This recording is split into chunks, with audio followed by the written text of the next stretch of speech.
Qəbul tipli suallara baxırıq. Gün 3. Belə bir qrafik təsvir məsələsinə baxacağıq. Müəyyən bir palitrada 4 ana rəng var və bu ana rənglərin çalarları qarışdırılaraq yeni fərqli rəng çalarları əldə olunur.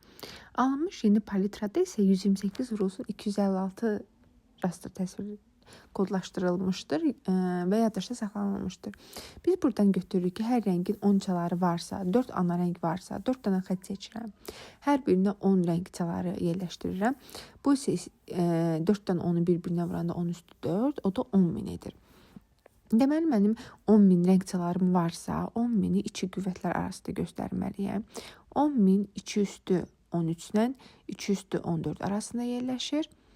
Və mən burada böyük qüvvəti 2 üstü 14, yəni 14 biti götürəcəm.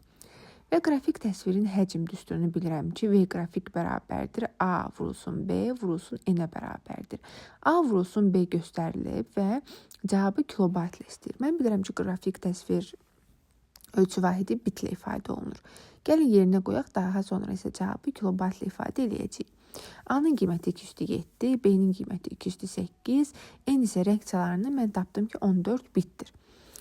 Daha sonra kilobayta çevirmək üçün 2 üstü 13-ə bölürəm və burada 2 üstü 7, 2 üstü 8 vurulanda 2 üstü 15, 2 üstü 15 ilə 2 üstü 13 ixtisar gedir. Yuxarıda qalır 4, 4-ü də 14-ə vuran zaman 56.